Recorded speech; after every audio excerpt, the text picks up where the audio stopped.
하나님의 말씀 보시겠습니다. 하나님의 말씀은 마태복음 4장 12절부터 25절까지의 말씀입니다. 마태복음 4장 12절부터 25절까지의 말씀입니다. 제가 하나님의 말씀을 봉독합니다. 예수께서 요한이 잡혔음을 들으시고 갈릴리로 물러가셨다가 나사렛을 떠나 스불론과 납달리 지경 해변에 있는 가버나움에 가서 사시니 이는 선지자 이사야를 통하여 하신 말씀을 이루려 하심이라. 일러스되 스불론 땅과 납달리 땅과 요단강 저편 해변길과 이방의 갈릴리여, 흑암에 앉은 백성이 큰 빛을 보았고 사망의 땅과 그늘에 앉은 자들에게 빛이 비치었도다 하였느니라. 이때부터 예수께서 비로소 전파하여 이르시되 회개하라, 천국이 가까이 왔느니라 하시더라. 갈릴리 해변에 다니시다가 두 형제 곧 베드로라 하는 시몬과 그의 형제 안드레가 바다에 금을 던지는 것을 보시니 그들은 어부라. 말씀하시되 나를 따라오라, 내가 너희를 사람을 낚는 어부가 되게 하리라 하시니 그들이 곧 그물을 버려두고 예수를 따르니라. 거기서 더 가시다가 다른 두 형제 곧 세베대의 아들 야고보와 그의 형제 요한이 그의 아버지 세베대와 함께 배에서 그물 깁는 것을 보시고 부르시니 그들이 곧 배와 아버지를 버려두고 예수를 따르니라. 예수께서 온 갈릴리에 두루 다니사 그들의 회당에서 가르치시며 전국 복음을 전파하시며 백성 중에 모든 병과 모든 약한 것을 고치시니 그의 소문이 온 수리아에 퍼진지라. 사람들이 모든 앓는 자 곧 각종 병에 걸려서 고통당하는 자, 귀신 들린 자, 간질하는 자, 중풍병자들을 데려오니 그들을 고치시더라. 갈릴리와 데가볼리와 예루살렘과 유대와 요단강 건너편에서 수많은 무리가 따르니라. 아멘. 말씀을 통한 주의 은혜와 평강이 넘치기를 축원합니다. 요한으로부터 세례를 받으시고 성령에 이끌리어 광야로 가사 마귀의 시험에서 승리하신 예수님은 이제 메시아로서 공생의 사역을 수행할 준비를 마치셨습니다. 그리고 이어 오늘 본문에서부터 본격적으로 메시아로서 공생의 사역을 시작하십니다. 마태는 예수님의 공생의 사역에 대한 기록을 세례 요한이 체포 후에 예수님께서 갈릴리 지역에서 천국 복음을 전하는 것으로 시작하고 있습니다. 하지만 요한복음을 보면 예수님께서는 시험 받으신 이후에 유대 지역에서 아마 얼마 동안 사역을 하셨고 이후 세례 요한 체포 사건 이후에 유대에서 갈릴리로 옮기셨음을 우리는 요한복음과 함께 보면 사실 그 가운데 시간이 있었음을 알 수가 있습니다. 그래서 실제로 성경학자들은 이 4장 11절과 12절 사이에 아마 시간이 약 1년 정도의 기간이 있을 것이다 라고 해석을 합니다. 따라서 우리는 여기서 알 수 있는 것은 우리가 복음서 기자들은 이제 각자의 강조점과 이 나타내고자 하는 의도에 따라서 그들이 연대기적 방식으로 그냥 시간의 순서에 따라서 기록한 것이 아니라 이 원하는 의도와 강조하는 그 강조점에 따라서 주제별로 분류하고 있고, 마태는 이렇게 주제별로 분류하여서 예수님의 행적을 제시하고 있음을 발견할 수 있죠. 그렇다면 마태가 왜 예수님의 그 공생의 사역의 시작을 갈릴리에서 시작하고 있는 이유는 무엇인가? 17절에 보면은 마태는 예수님의 공생의 사역의 최초의 그 첫 번째 메시지를 이때부터 예수께서 비로소 전파하여 이르시되 회개하라, 천국이 가까이 왔느니라 하시더라 라고 기록하고 있습니다. 회개하라, 천국이 가까이 왔느니라 라는 이 메시지는 이미 마태복음 3장의 세례 요한의 입을 통하여 선포되어진 메시지입니다. 다만 둘의 차이점이 있죠. 세례 요한은 예루살렘 근처 요단강에서 아브라함의 자손들을 향해서 회개의 메시지를 선포하면서 세례를 베풀었습니다. 하지만 예수님께서는 이 갈릴리라 불리는 이 이방의 갈릴리라 불리는 이 이방의 땅이라고 불리는 곳에서 하나님의 나라가 가까이 왔으니 회개하라고 선포하시는 차이를 가지고 있다라는 것이죠. 이것에는 마태의 의도가 담겨 있는데 우리는 지금까지 마태복음을 강의하면서 살펴본 것처럼 이 예수님의 족보를 통해서 마태는 무엇을 드러내었습니까? 바로 이 예수님의 족보 가운데 올라있는 이방 여인들을 통하여서 메시아의 족보에 이 이방 여인들이 이미 들어와 있었음을, 그리고 이방 사람들이었던 동방 박사들이 예수님의 탄생을 최초로 경배한 것을 통해서 그 보여주는 것처럼 예수님의 사역과 통치, 이 땅에 메시아로 오신 그분은 그 통치는 이스라엘에만 머무는 것이 아님을 나타내고 있는 것이죠. 왜 메시아이신 예수님께서 왜 처음부터 예루살렘을 중심으로 사역하지 않았는가 유대인들이 궁금해하고 있기 때문에 그것에 대해서 그분은 다시 오실 이 마지막 통치자 목자이신 예수 그리스도, 다윗의 후손인 예수 그리스도는 그의 통치는 땅끝까지 이를 것이다. 혈통적인 이스라엘뿐만이 아니라 이방 민족에게를 위해서도 주님은 오신 분이다라는 것을 드러내면서 유대인들에게 보여주고 있는 것입니다. 특별히 메시아 탄생의 그 예언과 관련돼서 마태는 2장 6절에 보면 미가서 5장 2절의 말씀을 인용하죠. 또 유대 땅 베들레헴아 너는 유대 고을 중에 가장 작지 아니하도다. 내게서 한 다스리는 자가 나와서 내 백성 이스라엘의 목자가 되리라 하였음이니다 라는 이 말씀은 미가서의 말씀을 인용한 것이죠. 그런데 그 미가서 5장 1절부터 4절까지의 말씀을 보면 그 여호와의 능력과 그의 하나님 여호와의 이름의 위엄을 의지하고 그는 서서 목축하니 그들이 거주할 것이라. 이제 그가 창대하여 땅끝까지 미치리라. 그의 통치가, 그의 다스림이, 그의 위로와 그의 회복이 땅끝까지 이를 것이다 라고 이미 미가 선지자는 예언하였고, 그 구약의 예언의 성취처럼 주님은 혈통적인 이스라엘만을 위해서 오신 분이 아니라 모든 자들 땅끝까지 그 통치를 이루시기 위해 오신 분이라는 예언의 성취를 나타내고 있는 것이죠. 이를 위해서 예수님께서는 이제 갈릴리에서의 공생의 사역을 시작하셨다라고 기록하고 있는 것입니다.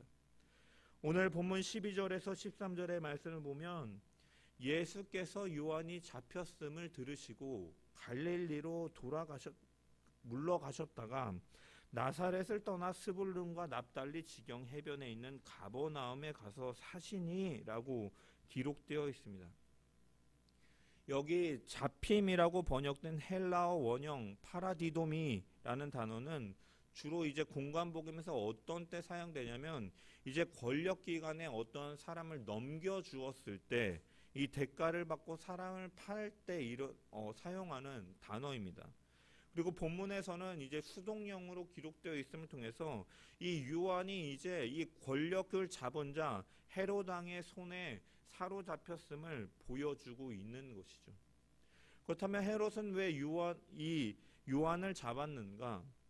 예수님 탄생 시절에 유아학살을 주도했던 헤롯 대왕의 아들이었던 헤롯 안디바는 이제 자신의 이복 동생의 부인이자 조카였던 헤로디아에 반하게 되고 이 첫 번째 아내와 이혼하고 그 헤로디아와 결혼하는 일을 갖습니다. 이것은 유대 사회에 있어서 절대 받아들여질 수 있고 통용되어질 수 있는 일이 아니었기 때문에 그 유대인들은 그것에 대해서 굉장히 탐탁지 않게 생각하고 분노를 가지고 있었지만 이 분봉왕이자 폭정을 일삼는 이 헤롯 앞에서 누구도 이 사실을 지적하지 못하였던 것이죠. 이때 이 헤롯의 잘못을 공개적으로 지적하면서 회개의 메시지를 선포하며 질책한 것이 바로 세례 요한인 것이죠. 이로 인해 요한은 그 헤롯의 분노를 불러일으키고 감옥에 갇히게 된 것입니다. 이 일이 있은 후에 예수님께서는 갈릴리 지역으로 물러가셨다라고 12절에 기록되어 있습니다. 한글 성경을 읽으면 이 세례 요한이 잡힌 것의 영향으로 예수님께서 갈릴리로 가신 것처럼 우리가 읽혀집니다. 하지만 여기 들으시고라는 번역된 단어는 이 듣다라는 동사에 이 분사 부정 과거 형태로 쓰여져 있는데, 이 분사가 부정 과거 형태로 쓰여져 있다라는 것은 사실은 여러 가지 의미로 전달될 수가 있고, 성경학자들은 이 본절에서 어떻게 사용되냐면 이 시간적 의미로 사용했다라고 해석을 합니다. 즉 쉽게 말해서 예수님께서 갈릴리로 가신 것은 요한이 감옥에 갇힌 일에 영향을 받아서 그가 갈릴리로 물러가신 것이 아니라 단순히 시간적인 면에서 요한이 감옥에 갇힌 그 일이 있고 난 이후에 예수님께서 갈릴리로 가셨다라는 것을 나타내고 있다라는 것이죠. 그래서 혹자는 이 구절을 가지고 예수님께서 잡히실 때가 아니었기 때문에 피하셨다라고 해석하기도 하지만, 이 오늘 본문의 본절에서는 단순히 요한이 사로잡힌 소식을 들은 이후에 예수님께서는 갈릴리로 가신 것이고, 이 마태가 굳이 이것을 언급하는 이유는 3장에 말했던 것처럼 그는 주의 길을 예비하는 자였고, 이제 예수님께서는 이제 그 이후에 오실 분으로서 불과 성령으로 세례를 베푸시는 다윗의 후손으로 메시아로 통치자로 오시는 분임을 더 선명하게 드러내기 위해서 이제 요한은 잡혀서 그는 쇠하여진 것이고 이제 메시아의 공생의 사역이 시작되었다라는 의미에서 요한이 잡히셨음을 들으시고 갈릴리로 물러가셔서 그가 사역하셨다라고 이러한 의미에서 말씀을 기록하고 있는 것입니다. 특별히 12절과 13절을 한글 성경으로 읽어보면 그가 갈릴리로 가셨다가 나사렛으로 가시고 나사렛에 떠나서 그가 가버나움으로 가신 것처럼 우리가 이해될 수 있습니다. 하지만 이 원어 성경을 보면 사실은 12절은 이미 마침표로 한 문장이 끝이 납니다. 즉 갈릴리로 물러가셨다. 그리고 그 13절은 갈릴리 지역 안에 있는 나사렛에 머무셨다가 그 이후에 가버나움으로 가셨다라는 이러한 부연 설명의 의미로서 13절이 기록되어 있는 것이죠. 실제로 그래서 갈릴리 지역과 이 나사렛과 이 가버나움은 다른 지역이 아니라 이 나사렛과 이 가버나움은 갈릴리라는 큰 지역 안에 속하여 있는 다른 지역이지만 이 둘은 모두 갈릴리에 포함되어 있는 지역입니다. 그래서 이 갈릴리라는 이 지역은 예수님께서 성장하신 나사렛을 포함해서 그 첫 사역지인 가버나움을 포함한 이 팔레스타인 북부 지역 전체를 가리키는 이 지명인 것이죠. 예수님 당시에 이스라엘은 크게 3부분으로 나눌 수가 있는데, 가장 북쪽에 이제 갈릴리 지역, 중간에 이제 사마리아 지역, 남쪽에 이제 유대 지역으로 분류할 수가 있는 것이고, 이 갈릴리는 그렇기 때문에 그 당시에 정치적으로 종교적으로 중심지였던 예루살렘 유대 지역과는 조금은 거리적으로 떨어져 있는 곳이기 때문에 유대 지역보다는 외부적인 영향을 덜 받으면서 메시아로서의 사역을 시작하실 수 있었던 것입니다.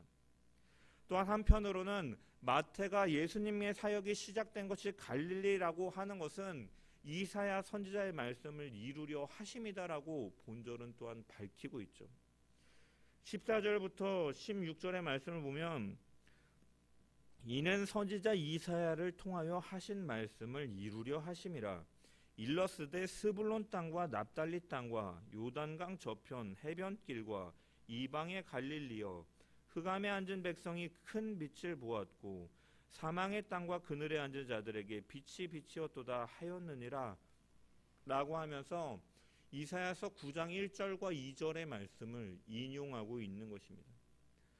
여기서 언급되는 스불론 땅과 납달리 땅은 가나안 정복 이후에 이 두 이스라엘 지파가 이 사는 거주하는 지역이었는데, 아수르가 북이스라엘을 침공하면서 점령했을 때 이 북쪽의 이 두 지파의 땅은 가장 먼저 함락이 된 곳이었습니다. 열왕기하 15장 29절에 보면 이스라엘 왕 베가 때 아수르 왕 디글랏 빌레셀이 와서 이온과 아벨벳 마아가와 야노아와 게데스와 하솔과 길르앗과 갈릴리와 납달리 온 땅을 점령하고 그 백성을 사로잡아 아수르로 옮겼더라라고 기록되어 있는 것이죠. 아수르, 아시리아라고도 이제 세계사 시간에 그렇게 배우는데, 이 아수르는 어떤 정책을 펼쳤느냐, 한 나라를 정복하면 그곳에 사는 모든 사람들을 이제 다른 곳으로 이주시키고 그 지역의 다른 곳에서 살던 민족을 거주시키는 정책을 펼쳤습니다. 따라서 언급되는 지역에 많은 이방인들이 이제 이주해 와서 살 수밖에 없었기 때문에 이 이사야 선지자 역시도 갈릴리를 가리켜서 이제 이방의 갈릴리라고 부르고 있는 것이죠. 갈릴리는 비옥한 지역이었고 이 굉장히 이 버려지는 땅 없이 전체가 이제 경작을 할 수 있는 지역이었다 그래요. 그래서 사는 인구도 굉장히 많았고, 그래서 유대 역사가 요세푸스에 의하면 갈릴리의 가장 작은 마을에도 15,000명 이상의 주민이 살았다라고 합니다. 그래서 이 갈릴리를 통해서 가는 이 중요한 도로들은 이 갈릴리를 통과하는 그러한 길들이 굉장히 많았다 그래요. 그래서 이런 말, 그 당시엔 이런 말도 있었다고 합니다. 유대는 아무 곳으로 통하지 않고 갈릴리는 모든 것으로 통한다. 굉장히 어떻게 보면은 이 비옥한 지역이었고 많은 사람들이 오고 가고 그로 인해 경제적으로 이렇게 여러 여유들이 있었기 때문에 많은 사람들이 모일 수밖에 없는 그러한 위치였다라는 것이죠. 그렇기 때문에 다양한 인종과 이방인들이 또 아수르의 정책으로 인해서 그곳에 이방 민족들이 모여 있게 살게 된 것이죠. 그래서 유대 사람들은 이 이방인들을 굉장히 부정한 사람들이라고 생각했기 때문에 갈릴리 그 이방인들과 섞이고 많이 사는 그 갈릴리를 멸시하거나 낮추어 보는 것이죠. 무시하는 것이죠. 그래서 이방의 갈릴리라고 멸시하는 표현까지도 등장하는 것입니다. 그리고 또한 성경에서 이 빛은 무엇을 나타냅니까? 이 계시에 대한 지식과 순종을 가리킬 때 이 빛이라는 묘사를 많이 하고, 이 어둠은 무지와 하나님에 대한 불순종을 가리킬 때 묘사되어지는 이러한 개념입니다. 그래서 이방 민족이 많은 갈릴리를 흑암에 앉은 백성이다, 사망의 땅과 그늘에 앉은 자들이다라고 이사야 선지자는 그렇게 표현하고 있는 것이죠. 그런데 예수님께서는 그 갈릴리에서 사역하심을 통하여서 흑암에 앉은 백성, 사망의 땅과 그늘에 앉은 자들에게 빛이 될 것이다. 그분의 오심은 그 어두운 곳에서 빛으로 나타나게 될 것이다. 어둠에 있던 자들이 그 빛을 통하여서 어둠이 물려쳐지고 회복될 것이다 라고 예언을 했고, 바로 그 예언대로 예수님의 그 나사렛 예수는 그 예언을 성취하시고 그의 첫 사역지인 가버나움 갈릴리는 바로 이 예언을 이루는 성취였다라고 마태는 기록하고 있는 것입니다. 그토록 간절하게 기다렸던 메시아가 오셨는데, 그렇다면 그분은 당연히 이스라엘의 정통성을 확보하고 있는 곳, 이 정치, 경제, 사회, 문화의 중심지였던 예루살렘에서 사역을 시작하는 것이 마땅할 것이라고 그들은 생각하였는데, 놀랍게도 예수님께서는 멸시와 천대를 받고 소외를 당하던 갈릴리에서의 사역을 시작하셨다라는 것이죠. 제일 먼저 아수르를 통하여 무너졌던 그곳에서 예수님께서는 마지막 통치자, 목자로 오신 그분은 가장 먼저 무너졌던 그곳에서 다시금 회복시키시는 사역을 하시는 것입니다.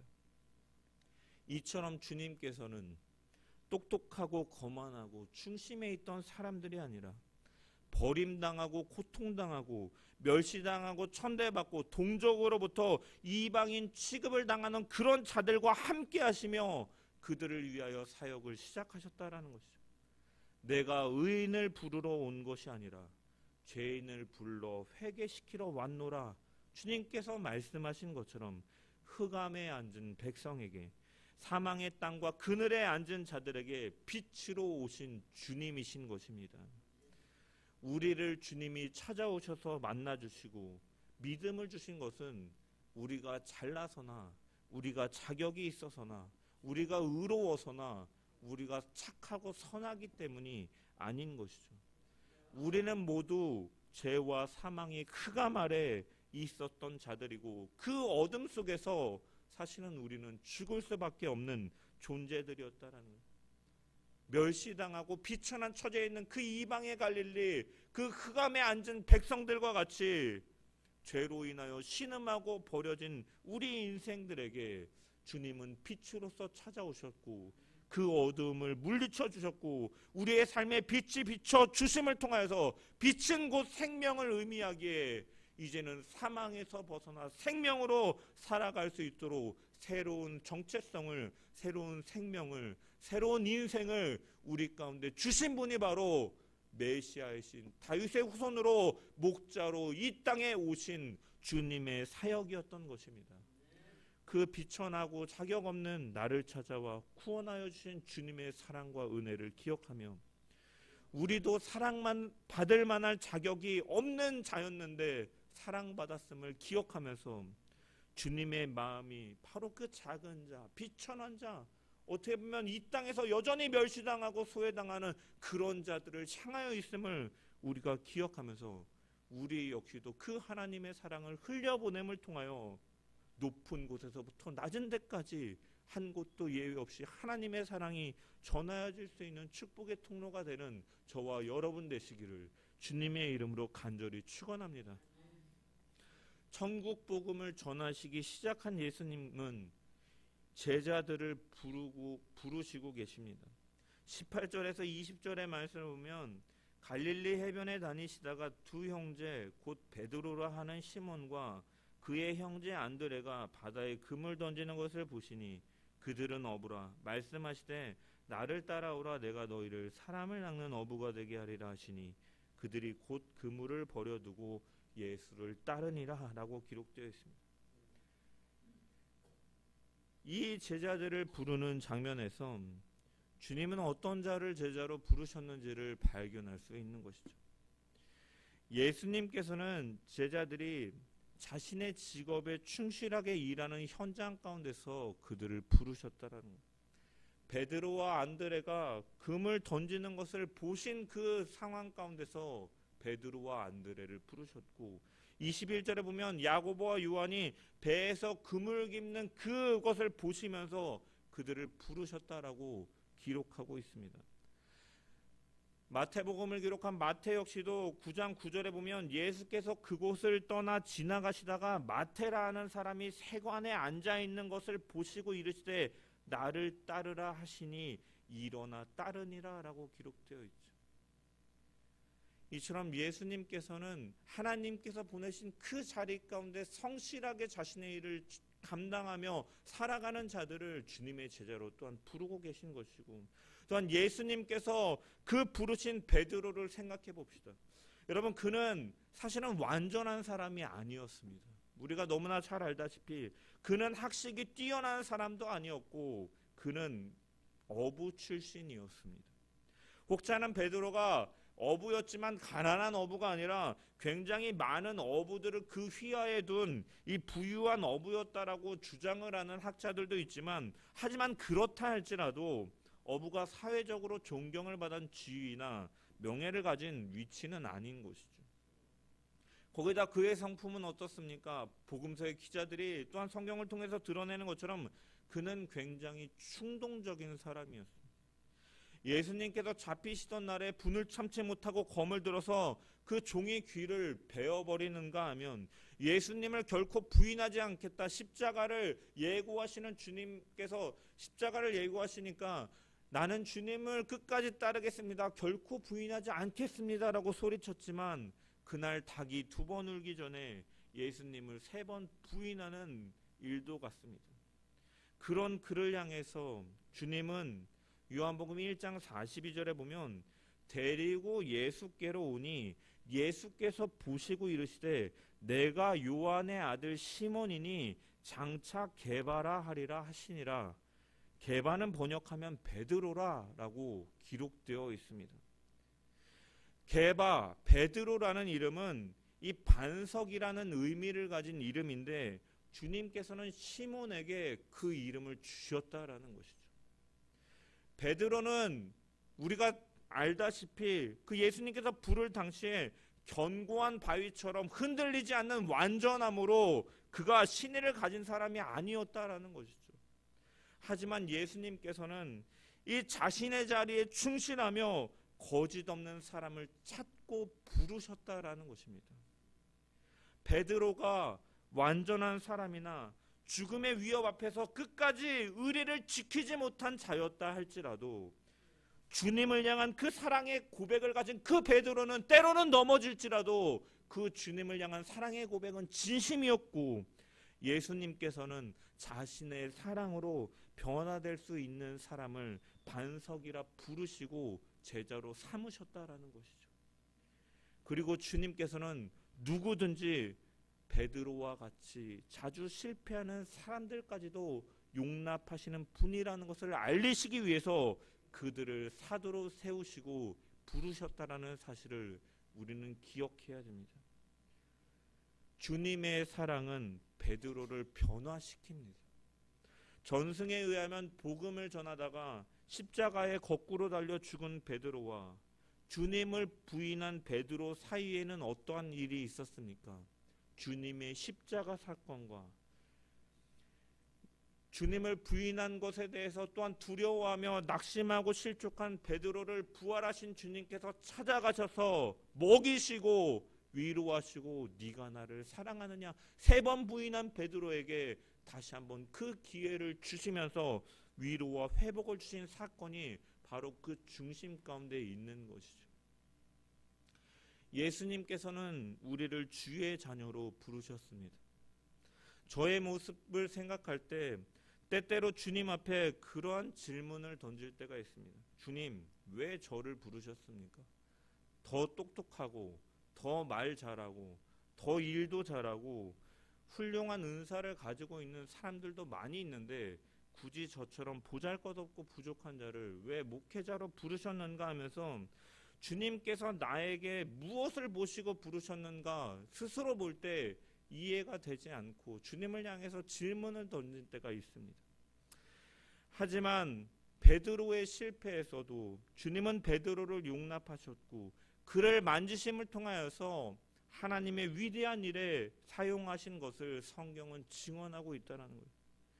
그렇게 우리가 사용될 수 있고 그렇게 우리가 변화될 수 있는 것은 우리가 완전하기 때문에 주님께서 부르시고 어떠한 능력이 있기 때문에 부르신 것이 아니라 우리가 그렇게 사용되어지고 그렇게 변화될 수 있는 것은 하나님께서 그렇게 만드시기 때문임을 우리는 기억해야 할 것입니다. 19절에 보면 예수님께서는 베드로와 안드레를 부르시며 이 내가 너희로 사람을 낚는 어부가 되게 하리라 라고 말씀하셨습니다. 여기서 제가 주목하고 싶은 것은 사람 낚는 어부라는 그 의미에 대해서는 이미 성도님들이 많이 알고 계시지만 제가 이 설교를 준비하면서 주목한 부분은 바로 사람 낚는 어부가 되는 근거가 어디에 있느냐라는 것이죠. 바로 주님은 내가 너희를 그렇게 되게 하겠다라고 말씀하고 계신 겁니다. 주님의 능력으로 그렇게 만드신다라고 말씀하시면서 그를 부르고 계시다라는 것입니다.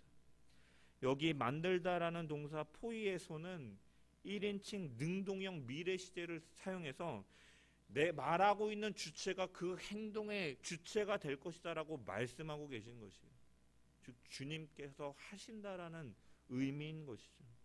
여러분, 우리는 능력이 없습니다. 우리는 완벽하지 못합니다. 다만 주님께서 그렇게 만드실 것이기에 우리는 할 수 있게 되는 줄 믿습니다. 그 부르심 앞에 우리는 따르기만 하면 되는 것입니다. 나를 따라오라 할 때 따르기만 하면 되는 것입니다. 따른다는 것은 예수님의 부르심을 행하기 위해서 그분의 모습을 이 모범을 본받기 위해서 그분 안에 속하기 위해서 그분을 주인으로 받아들인다라는 의미인 것이죠.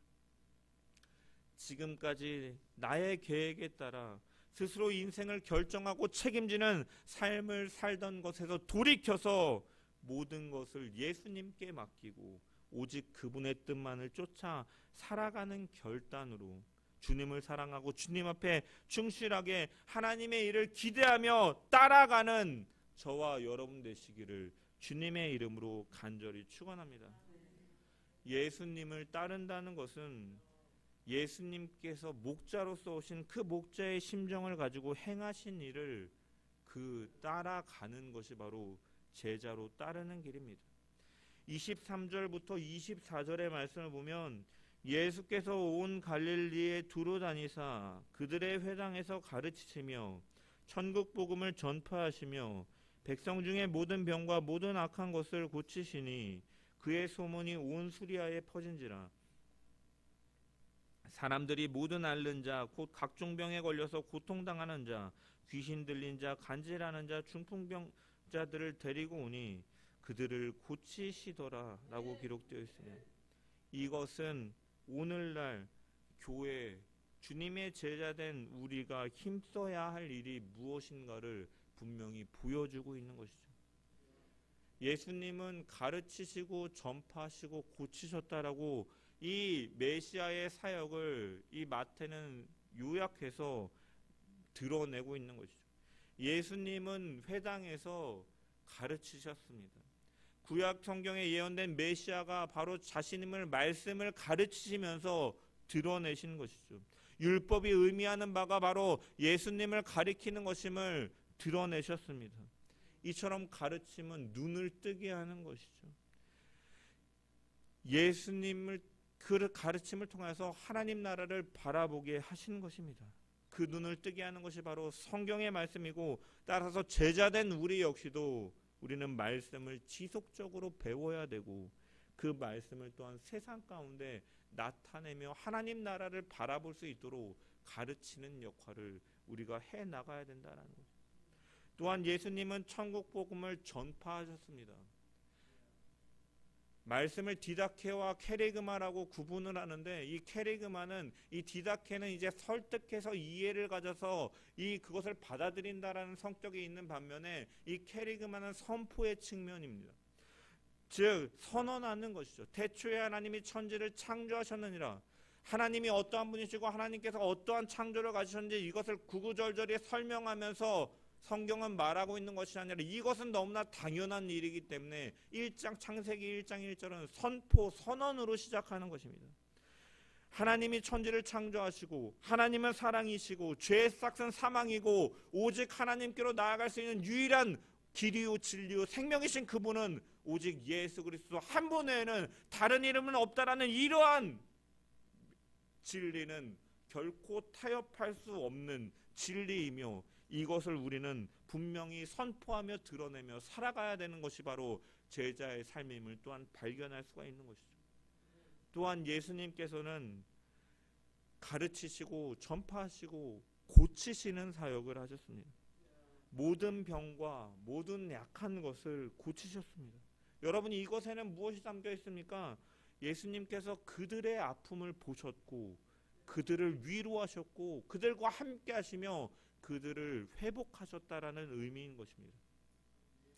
예수님께서는 이 종말론적 구원을 위해서 이미 하나님의 나라가 이미 임했고 이제 다시 오실 때 그 심판의 날에 이 종말론적인 구원자로 오신 분이지만 그분은 장차 올 완성될 하나님의 나라에만 관심을 갖고 계신 것이 아니라 현재 이 땅을 살아가고 있는 자들의 현실과 고통도 주님께서는 외면하지 않으셨고 관심을 가지시고 그들을 고치심으로 사랑을 보이셨다라는 것입니다.